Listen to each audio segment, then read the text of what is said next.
Assalamualaikum warahmatullahi wabarakatuh. Waalaikumsalam warahmatullahi wabarakatuh. Selamat pagi Bapak Ibu guru yang saya hormati. Pada kesempatan kali ini saya Aristarian Andriawan akan memberikan diseminasi terkait dengan budaya positif di SD Negeri Sidalam 01 untuk memenuhi tugas CGP Angkatan 11 Kabupaten Batang. Bagaimana Bapak Ibu? Sehat semua ini? Alhamdulillah. Kayaknya kok kelihatan lapar ini. Lapar apa boten? Oh lapar. Baik. Untuk membangkitkan semangat kita, monggo semuanya monggo berdiri. Berdiri dulu nggih. Ya.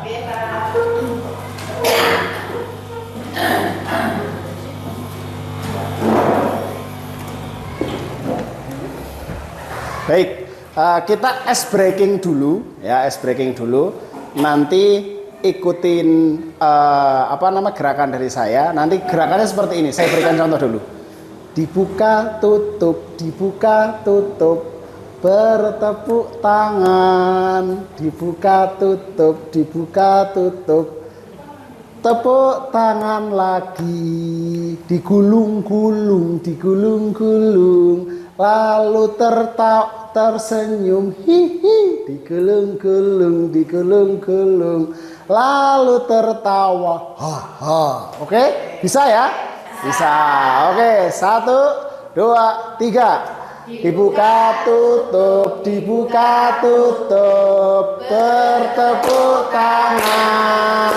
Dibuka tutup, dibuka tutup, tepuk tangan lagi. Digulung-gulung, digulung-gulung, lalu tersenyum, hihi. Digulung-gulung, digulung-gulung, lalu tertawa, haha. Tepuk tangan Bapak Ibu. Baik, silahkan bisa duduk kembali. Baik, saya lanjutkan. Nah, ini ada foto saya, bisa dilihat. Kurus itu ya, alhamdulillah. Editan jadi. Baik, di sini saya akan memberikan tentang budaya positif. Yang pertama, tujuan pendidikan. Tujuan pendidikan menurut Ki Hajar Dewantara yaitu menuntut segala kodrat yang ada pada anak-anak agar mereka dapat mencapai keselamatan dan kebahagiaan yang setinggi-tingginya baik sebagai manusia maupun sebagai anggota masyarakat. Intinya kita sebagai guru itu harus menuntun, ya, tidak dibiarkan anak-anak itu belajar sendiri, tapi kita menuntun. Dan yang paling penting adalah intinya di sini, keselamatan dan kebahagiaan. Jadi kita sebagai guru juga harus bahagia dan murid kita juga harus bahagia. Seperti itu Bapak Ibu. Baik, selanjutnya budaya positif. Budaya positif di sekolah yaitu nilai dan kebiasaan di sekolah yang berpihak pada murid agar mereka dapat berkembang menjadi pribadi yang kritis, penuh hormat dan bertanggung jawab sesuai dengan profil pelajar Pancasila. Intinya budaya positif itu adalah kebiasaan yang dilakukan oleh murid kita supaya mereka bisa menjadi pribadi yang kritis, penuh hormat dan bertanggung jawab. Seperti itu. Kemudian konsep utama budaya positif yang pertama yaitu adalah disiplin positif dan nilai-nilai kebajikan. Saya sambil muter-muter nih, biar tidak monoton. Nah, di situ ada disiplin positif. Yang kedua, teori motivasi, hukuman dan penghargaan. Yang ketiga, keyakinan kelas. Yang keempat, kebutuhan dasar manusia. Yang kelima, posisi kontrol guru. Yang keenam adalah segitiga restitusi. Nah, apa itu 6 itu? Sudah tahu semua atau belum? Belum. Baik, akan saya jelaskan. Dari yang pertama, yaitu disiplin positif dan nilai-nilai kebajikan universal.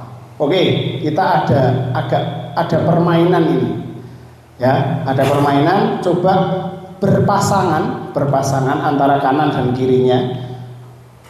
Coba dibaca Bu Ati.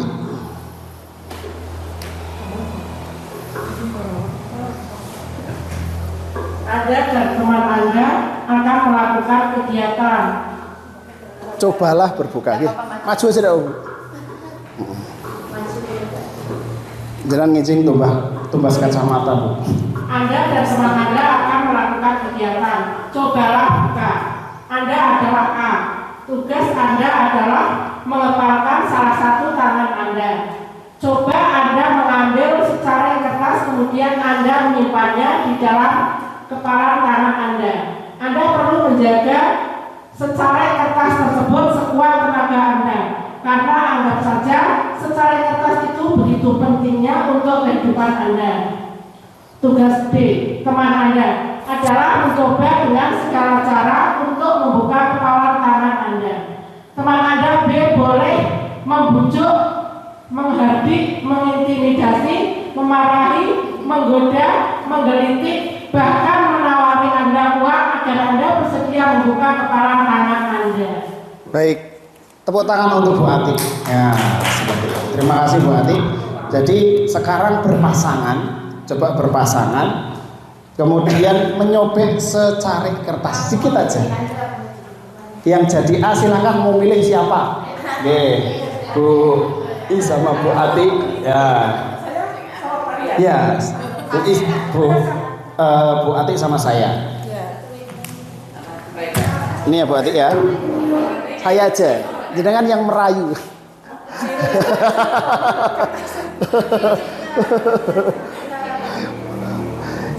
Ya. Gimana? Ya, hal yang berharga ya jangan pikirkan saja. Kira-kira yang berharga itu apa? Ya, silakan. Bisa dimulai. Boleh benda terserah atau silakan ditulis. Suami mungkin boleh. Ayo bisa dimulai, silakan. Silakan yang sudah siap bisa dimulai.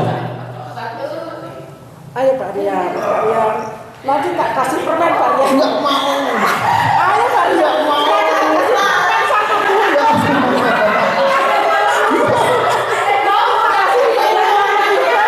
Aduh, itu dicakar. Baik, terima kasih. Tepuk tangan untuk kita semua. Ini bersedia. Oh bersedia. Oh ada yang bersedia. Kenapa bersedia Bu? Ayo bersedia. Karena ini cita-cita saya dan Bu Maria berdua. Ya katanya ada yang bersedia. Baik.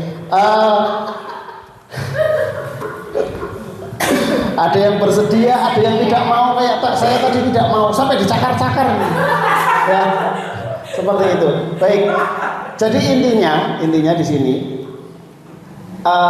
kita masuk ke teori kontrol. Jadi kita itu di sini yang mengontrol tadi genggaman tangan itu siapa? Orang lain atau kita sendiri?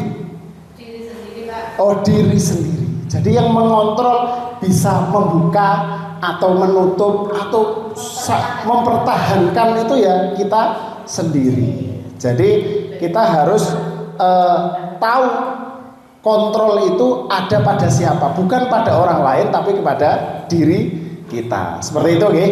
Ya, saya lanjutkan. Jadi teori kontrol menurut Dr. William Glasser. Nah, itu ada miskonsepsi tentang makna kontrol. Miskonsepsinya adalah ilusi bahwa guru itu bisa mengontrol murid. Mentang-mentang jadi guru mau mengontrol murid. Padahal kan harusnya kita itu tadi apa? Pertama tadi apa Bu Dini? Ya, menuntun. Betul sekali. Kita sebagai guru itu menuntun, bukan mengontrol. Kemudian yang kedua yaitu ilusi bahwa semua penguatan positif efektif dan bermanfaat. Yang kita anggap positif itu menurut guru itu efektif dan bermanfaat. Kadang ya tidak.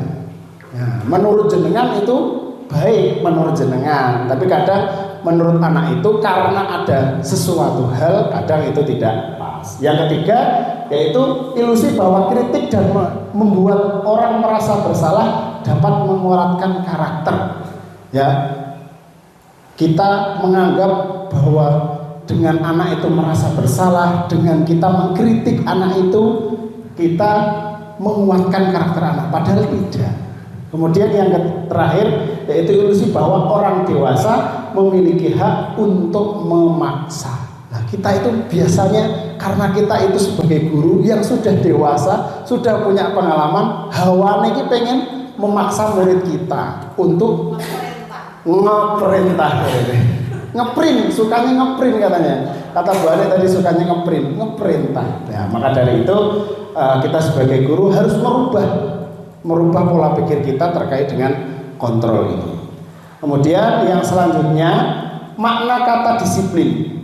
Ketika mendengar kata disiplin itu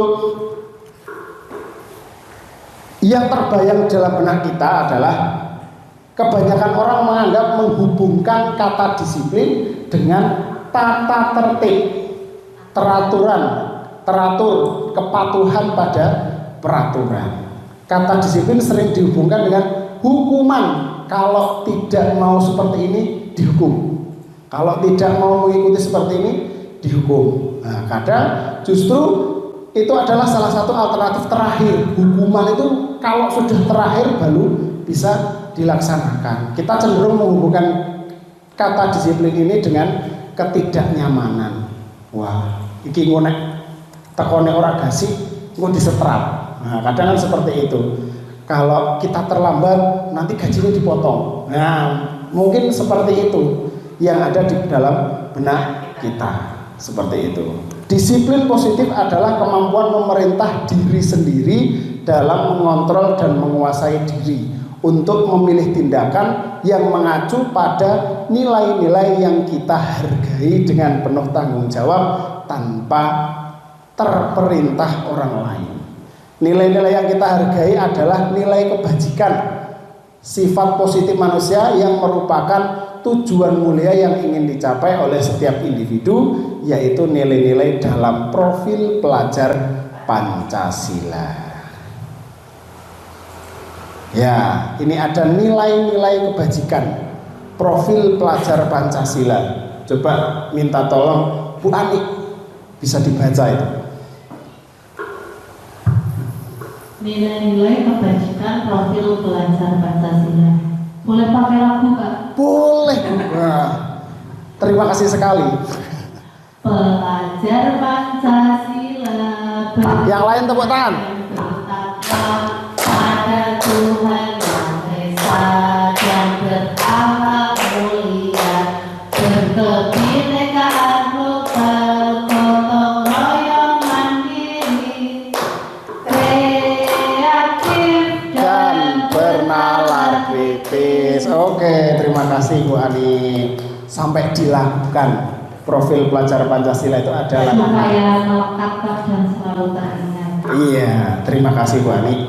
Supaya melekat dan selalu teringat.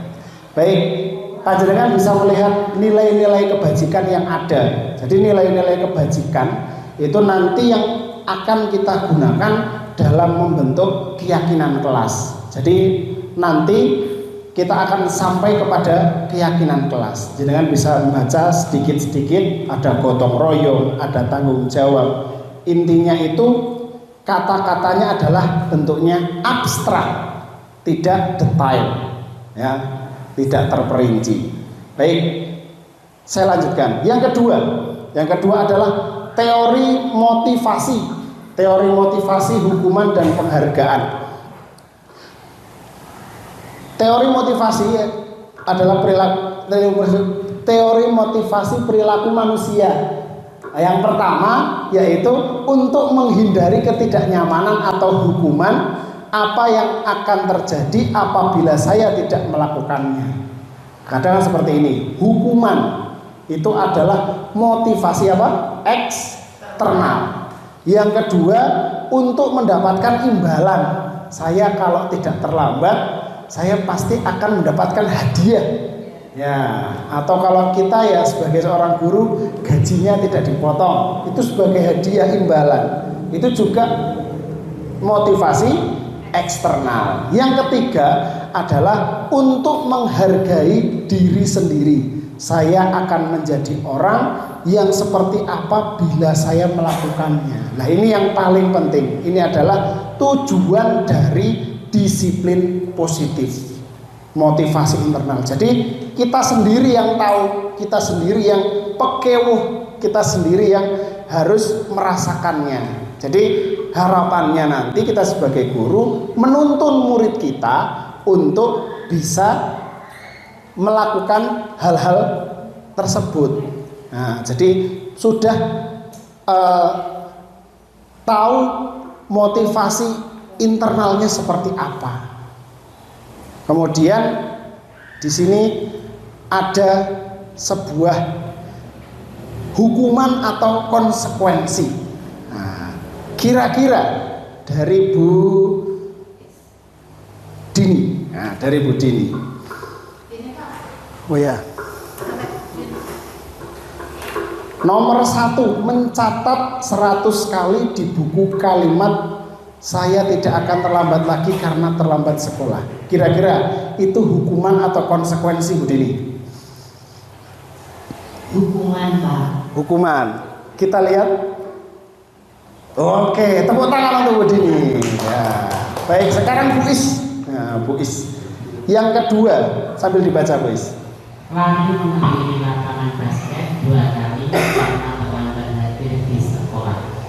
Kira-kira hukuman atau konsekuensi, Bu Is? Hukuman. Nah, hukuman atau konsekuensi? 1, 2, 3. Hukuman. Oke, tepuk tangan untuk Bu Is. Bu Ani, oh, biar urut ini, biar urut. Ada 7 ini, pas. Pas sekali. Nomor 3 dibaca, Bu. Murid diminta untuk push up 15 kali karena tidak menggunakan masker ke sekolah. Itu menurut saya konsekuensi mungkin, Pak. Oh, konsekuensi. Coba kita lihat konsekuensi. Itu hukuman atau konsekuensi? Konsekuensi. Hukuman. Ya, hukuman. Ya, itu sebuah hukuman. Yang keempat, Bu Maryam. Menggantikan kertas tugas teman yang telah dicoret-coret. Konsekuensi, Pak. Nah, konsekuensi. Iya. Kenapa konsekuensi? Karena itu konsekuensi dari perbuatannya dia itu mencoret-coret kertas bukunya teman, maka harus menggantikan yang kedua. Oh, siap. Oke, kita lihat konsekuensi. Tepuk tangan. Baik, sekarang Bu Ati. Ya, monggo Bu Ati. Yang kelima, Bu Ati, dibaca, Bu Ati. Oh, dibacakan, saya bacakan ya. Membersihkan tumpahan air di meja tulis karena tersenggol pada saat belajar. Apa, Bu Ati, kira-kira? Konsekuensi. Iya, betul sekali. Selanjutnya, Bu Wina. 6. Murid disuruh untuk mengenakan sepatu seharian di sekolah karena tidak mengenakan sepatu hitam. Murid disuruh mengenakan sepatu, disuruh mencopot, maksudnya ini, disuruh tidak mengenakan sepatu. Nah, itu hukuman atau konsekuensi? Oh, hukuman. Baik, kita lihat. Betul sekali, tepuk tangan. Hukuman. Yang terakhir, Bu Lia, kira-kira apa?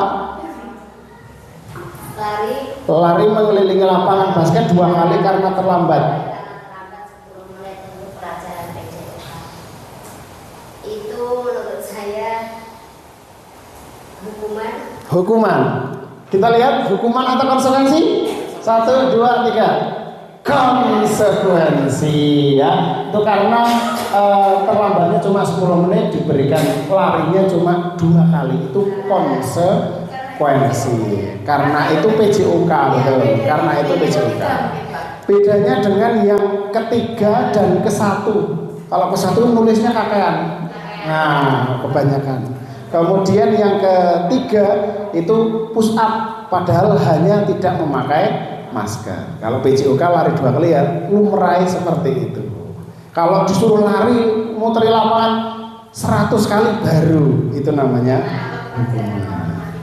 Ya, pelajaran matematika juga itu tidak pas. Baik. Perbedaan hukuman dan konsekuensi. Hukuman biasanya sesuatu yang menyakitkan harus terjadi. Kalau konsekuensi sesuatu harus terjadi. Kalau hukuman itu membuat anak sakit fisik dan hatinya untuk jangka waktu yang lama. Kalau konsekuensi itu membuat anak tidak nyaman dalam waktu pendek. Kalau hukuman, anak membenci kedisiplinan karena ada hukuman jadi tidak disiplin, membenci. Kenapa sih? Kalau konsekuensi, anak menghargai karena ada konsekuensinya.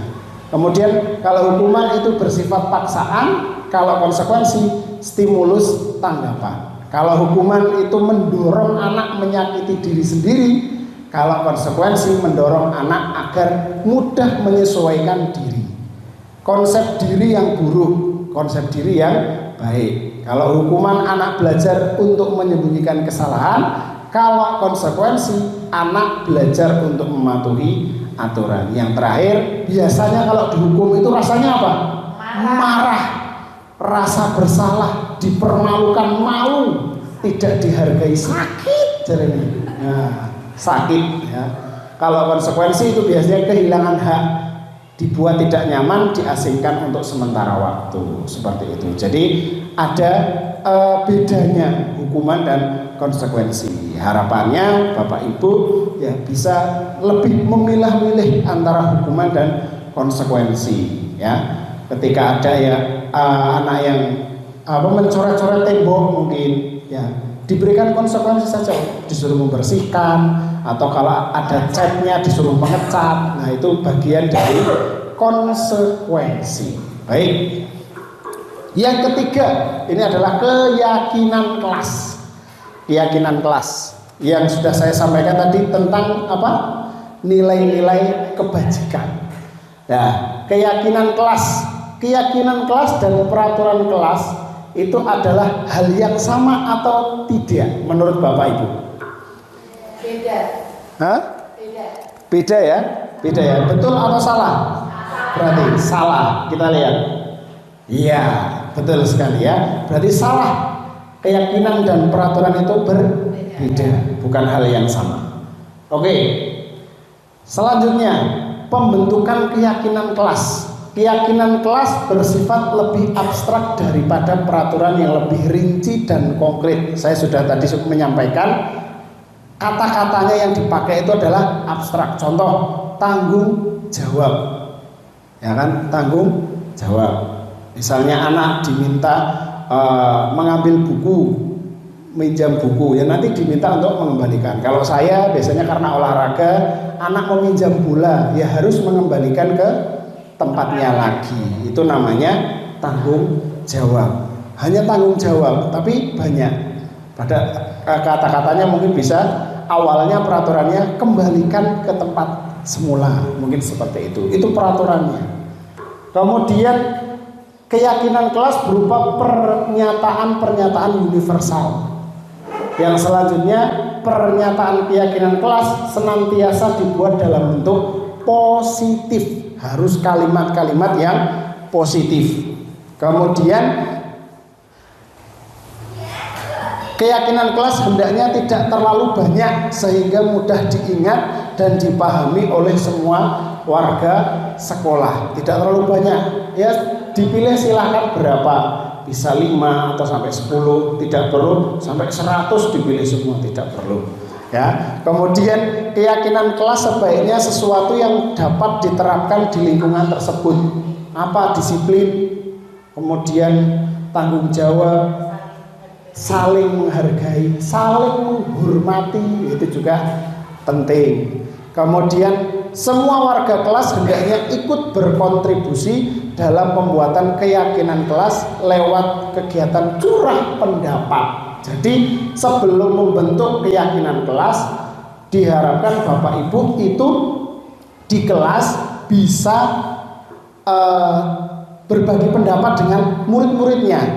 Nanti membentuk pertama mungkin lewat kalimat negatif dulu, tidak boleh apa, tidak boleh apa, kemudian diganti lagi nanti ke kalimat positif dan dijadikan terakhir adalah keyakinan kelas dengan kata-kata atau kata yang bersifat abstrak tadi. Kemudian yang terakhir, bersedia meninjau kembali keyakinan kelas dari waktu ke waktu. Jadi harus ditinjau ulang, ini kira-kira masuk atau tidak, masih bisa dilakukan atau tidak. Mungkin seperti itu. Perlu ditambah atau tidak, perlu dikurangi atau tidak. Baik. Nah, ini ada apa nilai kebajikan atau keyakinan yang ingin diangkat dari peraturan-peraturan berikut. Ya, ada menggunakan helm saat mengendarai motor. Kira-kira nilai-nilai kebajikan atau keyakinan yang ingin dicapai dari yang nomor 1 itu apa? Keselamatan. Keselamatan. Ya, kita lihat. Oke, keselamatan betul sekali. Ya, kemudian membuang sampah pada tempatnya. Menurut Bu Lia apa Bu Lia? Kalau membuang sampah pada tempatnya itu, kebersihan. Nah, bisa jadi. Ada yang lain mungkin yang mau menjawab? Bu Is, Bu Wina apa tadi? Kedisiplinan. Ada lagi? Keteraturan. Ada lagi? Bu Mariam, Bu Dini, Bu Ati, apa kira-kira? Kita lihat saja. 1, 2, 3. Tarang di orang muncul. Ya, menjaga kebersihan. Oke, yang selanjutnya terakhir, dilarang menggunakan kata-kata kasar. Apa ini? Kesopanan. Ada lagi? Kesopanan. Saling menghormati, benar? Apalagi mungkin? Ya, kita lihat saja biar tidak penasaran. Mari kita lihat. 1, 2, 3. Tereng. Bersikap positif atau hormat. Ya, baik. Kita lanjutkan. Jadi sudah paham tentang keyakinan kelas nih. Dari keyakinan kelas nanti harapannya, ini harapannya nanti dari lanjutannya pada setiap kelas sudah ada keyakinan kelas masing-masing. Nanti minta tolong kepada Bapak Ibu semuanya untuk membuat keyakinan kelas di kelasnya masing-masing. Ya, bisa nggih? Bisa. Oke, kita lanjutkan. Nah, ini peraturan sekolah. Ada peraturan sekolah terkait dengan kembalikan barang ke tempatnya. Itu keyakinan kelas yang diminta atau disesuaikan dengan keyakinan kelas apa kira-kira? Kembalikan barang ke tempatnya. Apa Bapak Ibu?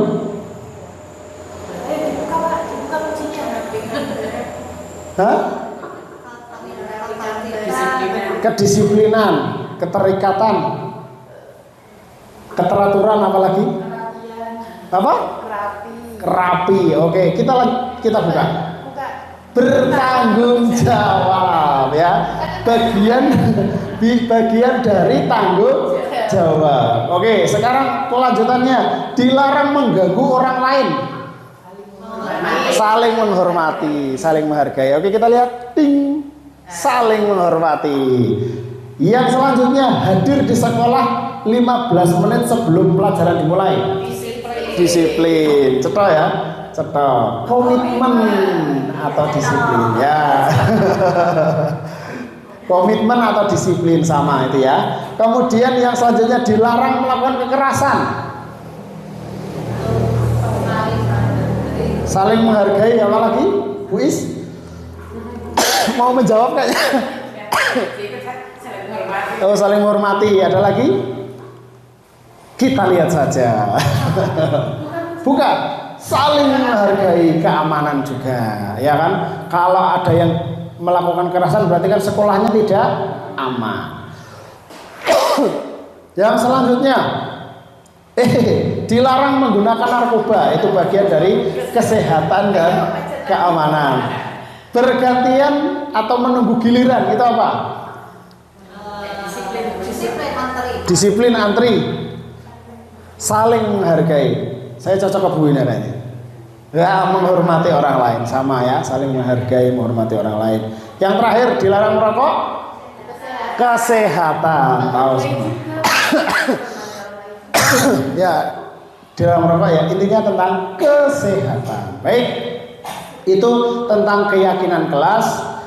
Harapannya nanti dibuat seperti ini. Ya, keyakinan kelas bertanggung jawab, saling menghormati dan lain sebagainya. Tapi sebelumnya dibimbing dulu. Saling menghormati itu apa saja toh? Nah, kemudian tanggung jawab itu apa saja? Nah, itu perlu dibimbing. Baik, keyakinan kelas berlandaskan nilai-nilai kebajikan atau prinsip universal. Betul atau salah? Betul. Oke, sip. Tepuk tangan untuk kita semua. Supaya tidak ngantuk, kita tepuk semangat dulu. Tepuk semangat. Semangat.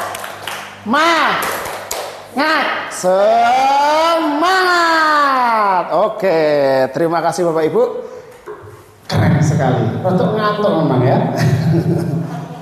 Nah, tepuk-tepuk lagi. Ya, nanti kita tepuk-tepuk lagi. Baik. Saya lanjutkan. Ini terkait dengan keyakinan kelas. Jadi pertama adalah yang kita punyai adalah peraturan kelas atau peraturan sekolah. Kemudian dinaikkan lagi menjadi keyakinan kelas. Kemudian dinaikkan lagi menjadi lingkungan positif. Yang terakhir akan menjadi budaya positif. Jadi ada urutannya, diurutkan supaya bisa menjadi budaya positif. Baik, yang keempat tentang kebutuhan dasar manusia. Manusia itu butuh apa saja toh? Butuhnya apa saja sih manusia itu? Nah, butuh apa? Bu Maria butuh apa? Kasih sayang. Ada lagi butuh apa? Butuh makan, betul. Ada lagi? Butuh uang. Cuan. Bu Wina butuh apa? Hah? Butuh pasangan. Butuh healing atau butuh pasangan ya, butuh healing. Bu Alia butuh apa?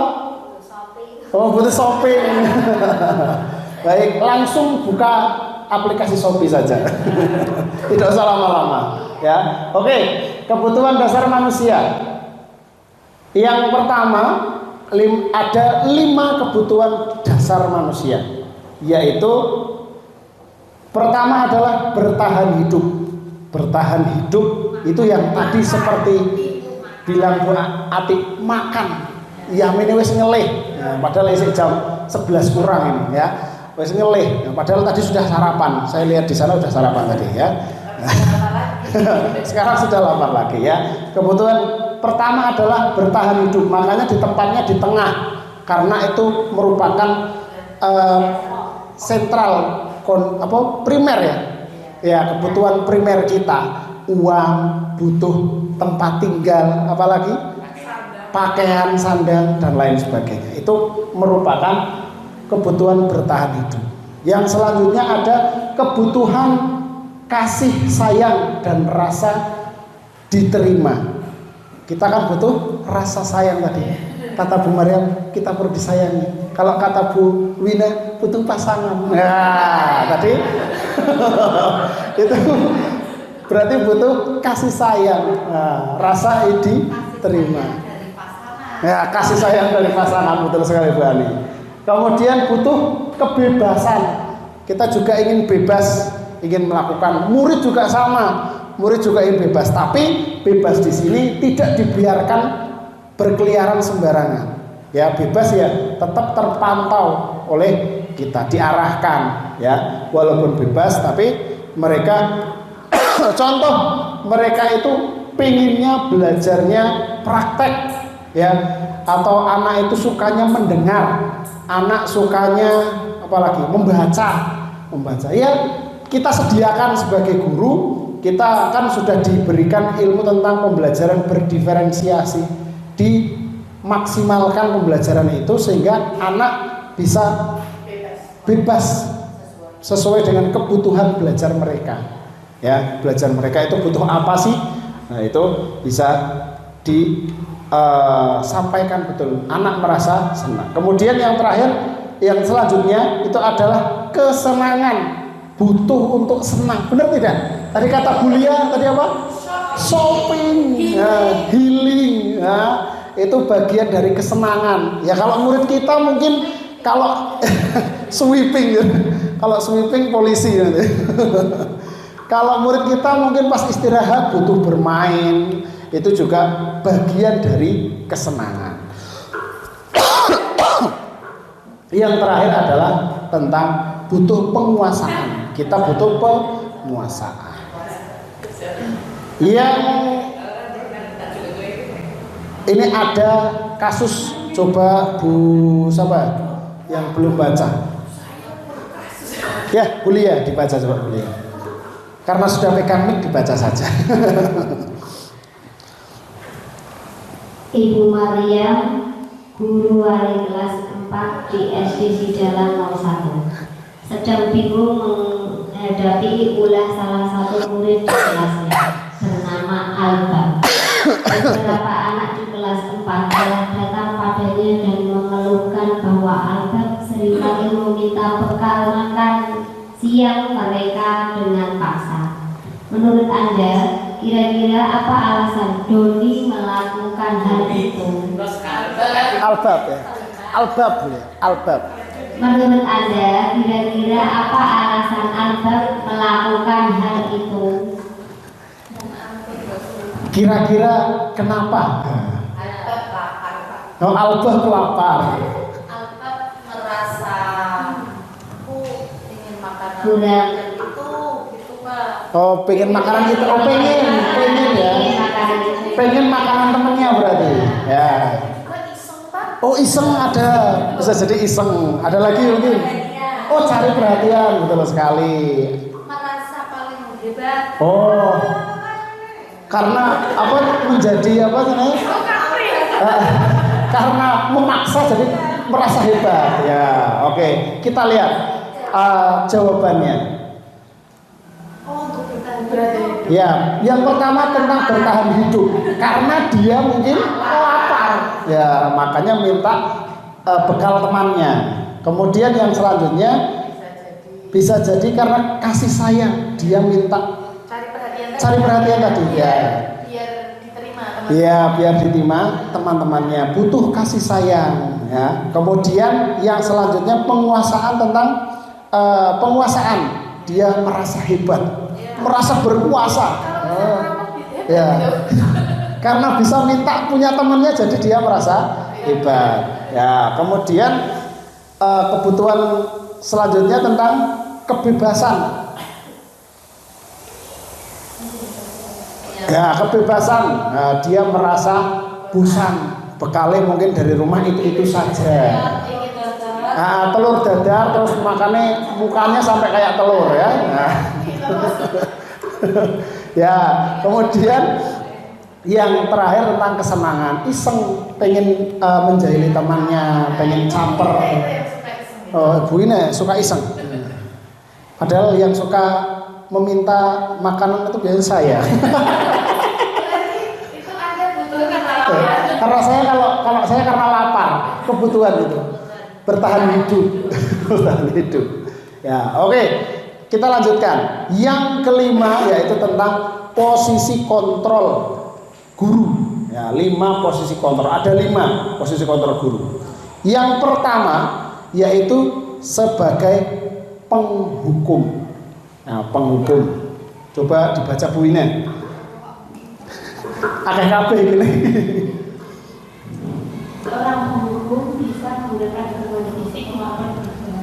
Orang-orang yang menjalankan posisi penghukum senantiasa mengatakan bahwa sekolah memerlukan sistem atau alat yang dapat lebih menekan murid-murid lebih dalam lagi.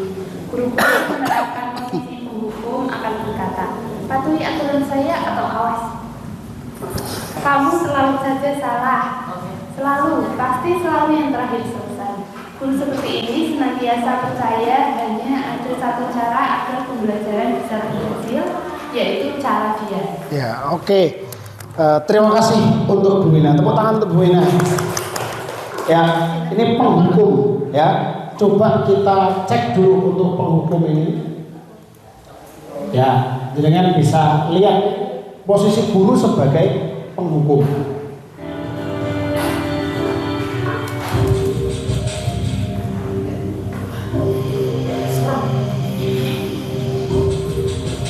Bisa diperhatikan ya.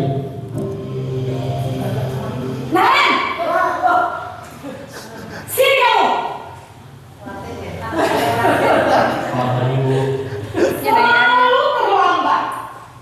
Kamu deh, pasti terlambat. Maaf Bu, saya Apa? Apa coba? Alasan kamu apa lagi? Kapan sih kamu tidak terlambat? Malas sekali ya kamu jadi anak. saya Dasar pemalas. Gak kapok-kapok sih kamu. Sudah berapa kali terlambat? Sana, kamu keliling lapangan basket 2 kali. kenapa saya harus keliling lapangan basket Bu? Kenapa? Kamu lawan ibu. Berani-beraninya jawab. Sudah terlambat, masih berani jawab pula. Sekarang, keliling lapangan basket 5 kali sekalian. Biar kapok. Cepat. Pergi sana ke lapangan basket. Bagaimana Bapak Ibu? Pengen tidak menjadi guru yang seperti itu? Ganas sekali ya. Memang ganas sekali itu. Seperti siapa ya di sini? Tidak ada ya? Tidak ada ya, tidak ada. Saya harap tidak ada ya. Nah. Oke, yang kedua. Ya, biar cepat saya bacakan saja ya. Pembuat rasa bersalah. Posisi ini biasanya guru bersuara lembut. Ya, kayak saya. Saya lembut tidak ya? Membuat rasa bersalah akan melembut menyakitkan. Berkeheningan untuk membuat orang lain merasa tidak nyaman. Contohnya misalnya, ibu sangat kecewa sekali dengan kamu. Ya, Bapak ya. Berapa kali Bapak harus memberitahu kamu ya, gitu. Jadi nadanya itu lembut biasanya. Kayak saya pokoknya. Tapi menyakitkan.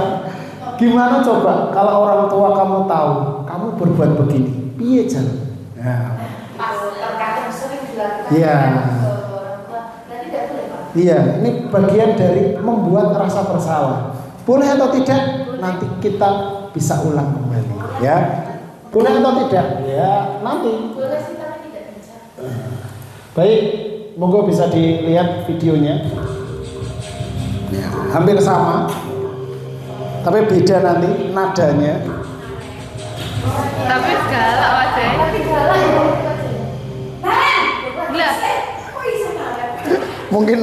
Mungkin videonya awalnya itu sama semua itu. Percakapannya yang berbeda.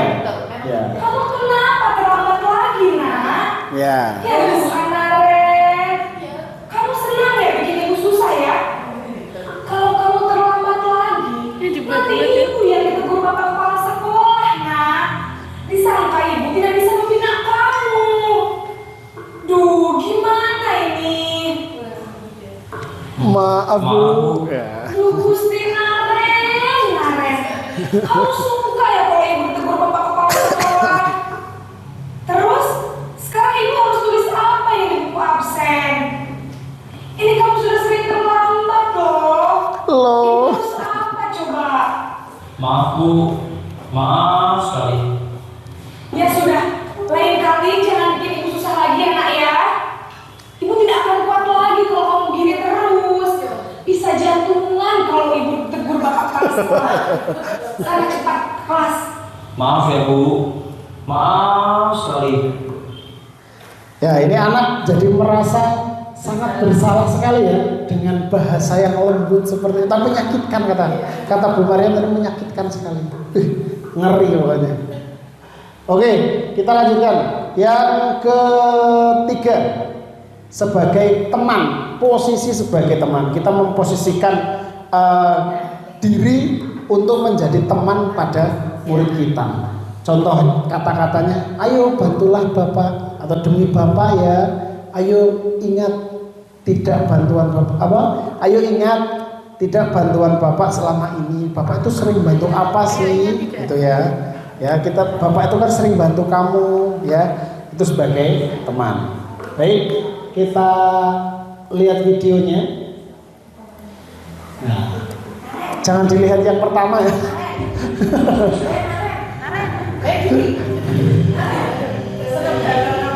Awalnya masih sama ini. Posisi marah. Yang dilihat percakapannya saja ya. Dimarahin 5 kali. Wah, sudah jam berapa ini nak? Terlambat lagi ya saya. Iya Bu, habis ibu saya lupa melengkap saya Bu. Kamu malah menyalahkan ibu kamu. Jadi teman. Kamu bukannya anak-anaknya paling kencang. Kok terlambat sih? Iya Bu, saya memang terlambat bangun tadi. Jadi biarpun saya lagi kencang, tetap gak kencang Bu. Ya sudah sana. Nanti lain kali larinya lebih kencang lagi ya. Biar gak terlambat lagi. Bikin senang ibu. Demi ibu. Bisa kan? Bisa Bu. Demi ibu ya. Ya sudah. Bikin sana, senang kelas. ibu. Ibu beresin urusan absen kamu. Bahaya ini ya. Saja. Apalagi bu guru dengan muridnya laki-laki. Bahaya. Apalagi kalau bapak guru dengan muridnya cewek ya. Demi bapak ya. Jangan ya. Ya. Itu untuk posisi sebagai teman. Baik, yang keempat yaitu sebagai pemantau. Sebagai pemantau. Jadi sebagai pemantau itu memantau kita bertanggung jawab atas perilaku orang yang kita awasi. Posisi pemantau biasanya peraturannya apa yang telah kamu lakukan, sanksi atau konsekuensinya apa. Nah itu yang biasanya dilakukan oleh pemantau. Oke, kita lihat lagi, Naren lagi ya. Jangan bosan untuk melihat Naren. Dimarahi terus ini, sudah 4 kali nanti sampai 5 kali nanti.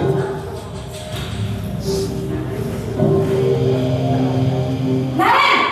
Wah. Aduh. Wah. Selamat pagi Bu.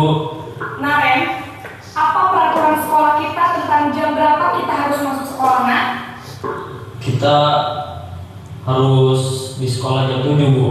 Iya betul, sekarang sudah jam 7.20. Naren sudah tahu konsekuensinya jika terlambat hadir. Paham Bu, saya harus tinggal kelas pas jam istirahat selama 20 menit. Iya benar, konsekuensinya demikian.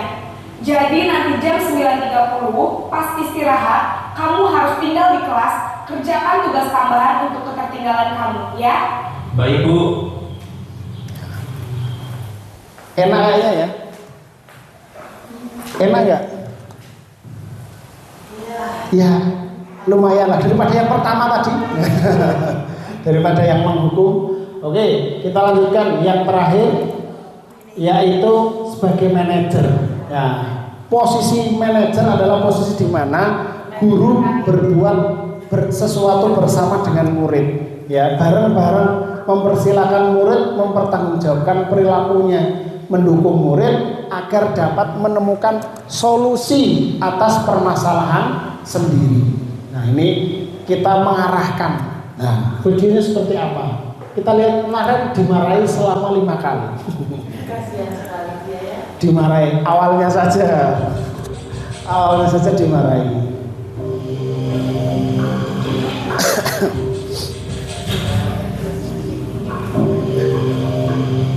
Naren! Aduh, ada aduhnya ini.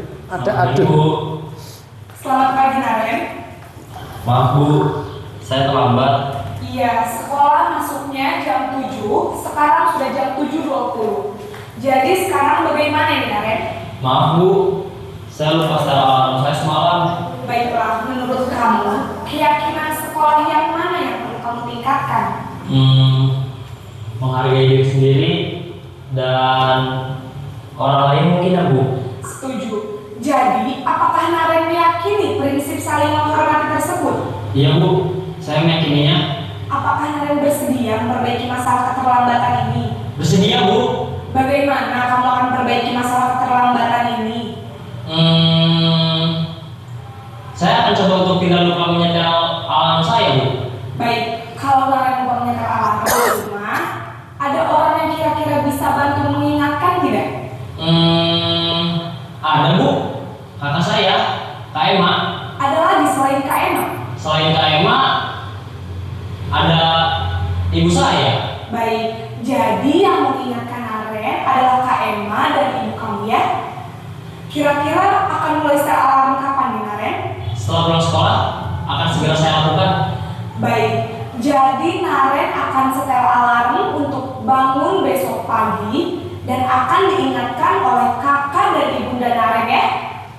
Ada lagi yang mungkin perlu dilakukan Naren agar tidak terlambat bangun lagi? Tidak ada Bu. Baik Naren, terima kasih untuk kerjasama kamu. Sekarang kamu perlu kembali ke kelas untuk belajar. Baik Bu, terima kasih. Enak yang mana Bu? Wah, kira-kira enak yang pertama apa yang terakhir? Ya, yang terakhir. Berarti kita sebagai guru harus memposisikan diri kita sebagai manajer. Pengennya seperti apa ya? Harapannya ya semua bisa seperti ini. Tapi kadang jangan lupa, kadang posisi seperti ini tidak semua murid bisa kita lakukan seperti ini. Jadi kadang ya butuh kadang menjadi teman, sesekali tidak apa-apa. Jadi kita harus memposisikan pilih-pilih saja boleh, tapi harapannya tidak sampai ke yang penghukum ya, tidak sampai ke yang penghukum. Nah, harapannya seperti itu. Itu untuk 5 posisi kontrol guru. Nah, itu yang tadi kita lihat yang nomor 5 terkait posisi manajer, itu adalah bagian dari segitiga restitusi. Kita membimbing murid agar bisa mencari solusi dari masalah yang ia hadapi. Ketika murid melakukan seperti ini, solusinya apa? Ketika murid melakukan kesalahan apa, kita mengarahkan biar murid itu bisa menemukan sendiri. Ya, segitiga restitusi. Ya, segitiga restitusi. Apa restitusi itu? Restitusi adalah proses menciptakan kondisi bagi murid untuk memperbaiki kesalahan mereka sehingga bisa kembali pada kelompok mereka dengan karakter yang lebih kuat. Restitusi juga merupakan proses kolaboratif yang mengajarkan murid untuk mencari solusi untuk masalah mereka. Jadi mereka berusaha untuk mencari solusi dari masalah yang mereka hadapi. Kemudian dan membantu murid berpikir tentang orang seperti apa yang mereka ingin menjadi atau tujuan mulianya, dan bagian mereka harus memperlakukan orang lain. Kira-kira saya kalau diperlakukan seperti ini itu mau atau tidak? Nah, jadi dalam restitusi ini benar-benar kita menempatkan diri kita sebagai manajer yang baik, diarahkan. Kan seperti manajer itu ya tidak harus marah-marah, tidak mengarahkan mungkin anak buahnya seperti apa. Kemudian kalau di sekolah ya kita sebagai guru itu diarahkan muridnya seperti apa.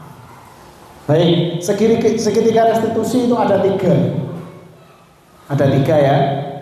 Yang pertama adalah memvalidasi, menstabilkan identitas dulu yang bawah. Menstabilkan identitas. Biasanya setiap orang pasti pernah melakukan kesalahan, distabilkan dulu.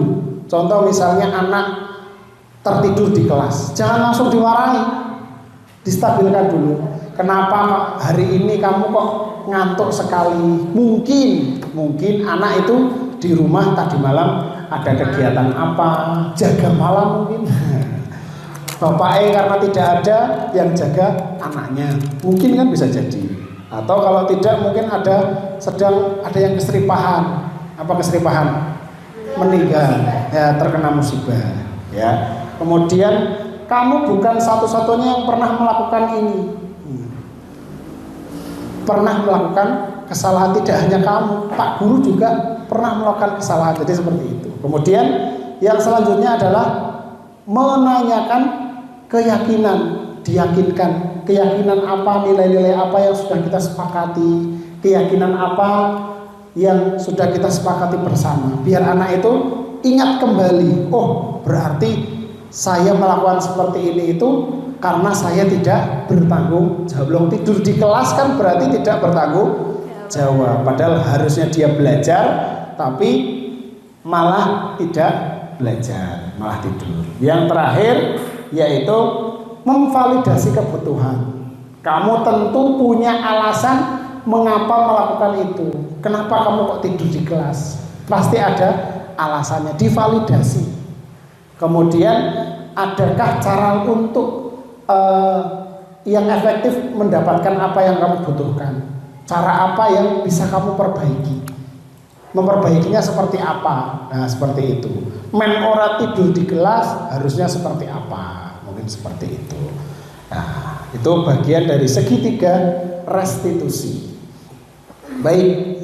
Jadi segitiga restitusi itu yang pertama menstabilkan identitas, sama seperti yang sudah saya sampaikan tadi, untuk membuat anak merasa gagal. Yang merasa gagal karena berbuat salah menjadi positif pada dirinya. Jadi distabilkan, anaknya itu distabilkan. Contohnya ya dengan guru berkata berbuat salah itu hal yang manusiawi, tidak ada manusia yang sempurna. Nah, Bapak Ibu juga pernah berbuat salah. Kita pasti bisa menyelesaikan permasalahan ini. Jadi dikuatkan anak, distabilkan anaknya, muridnya distabilkan. Kalau kamu menyalahkan dirimu sendiri terus-menerus, apakah kamu bersikap baik pada dirimu sendiri? Jangan merasa bahwa dirinya itu selalu bersalah. Itu menstabilkan identitas. Yang selanjutnya yaitu memvalidasi tindakan yang salah. Divalidasi tindakan yang salah itu divalidasi. Membantu murid mengenali basic need atau kebutuhan dasar yang ingin dipenuhi ketika melakukan kesalahan itu. Dikenali dulu. Nah, contoh misalnya, kamu bisa saja kan melakukan hal yang lebih buruk, tapi kamu tidak melakukannya kan? Nah, itu contohnya. Kemudian kamu pasti punya alasan mengapa melakukannya. Nah, pasti ada alasannya. Divalidasi dulu. Kenapa? Nah, kemudian apa yang penting bagi kamu? Kemudian ada lagi, apa kamu bisa melakukan dengan lebih baik besok lagi? Divalidasi. Karena ini hari ini kamu salah, besok bisa nggak melakukan yang lebih baik? Ya, itu bagian dari memvalidasi. Yang terakhir yaitu menanyakan keyakinan.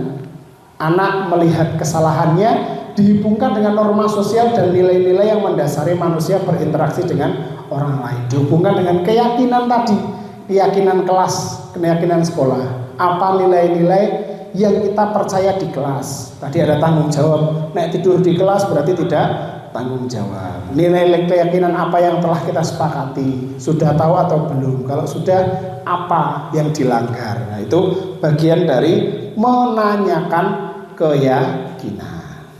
Oke, ada contoh kasus lagi. Siapa ini kira-kira yang mau membaca? Bu Maryam. Nah, Bu Maryam.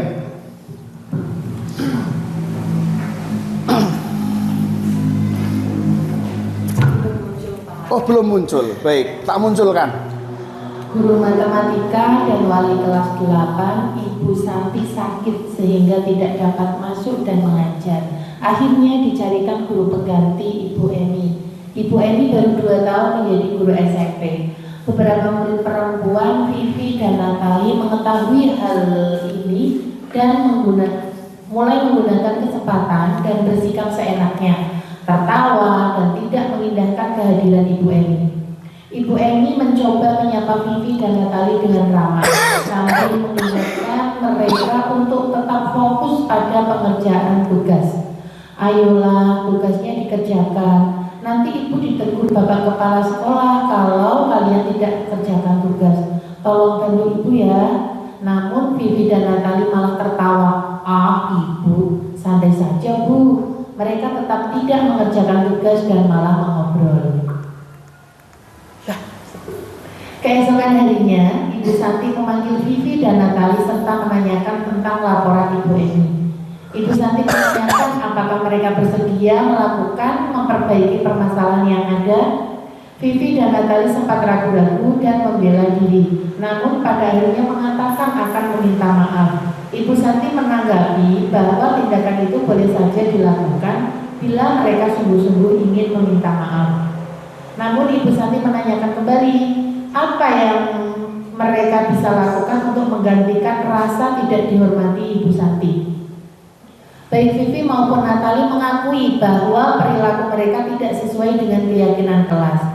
Ibu Santi melanjutkan kembali apa yang mereka lakukan untuk memperbaiki masalah. Apakah ada gagasan? Lanjut.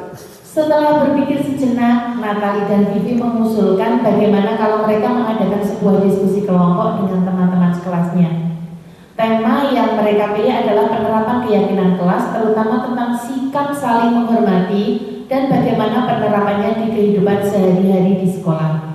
Usulan kedua adalah mengirim email kepada Ibu Eni tentang gagasan mereka tersebut. Mereka pun memberitahu Ibu Eni bahwa mereka telah memberitahu kepala sekolah Pak Hasan bila lain waktu ada ketiadaan guru, maka mereka akan mengusulkan Ibu Eni sebagai guru pengganti. Baik. Selesai. Terima kasih Ibu Mariam. Baik.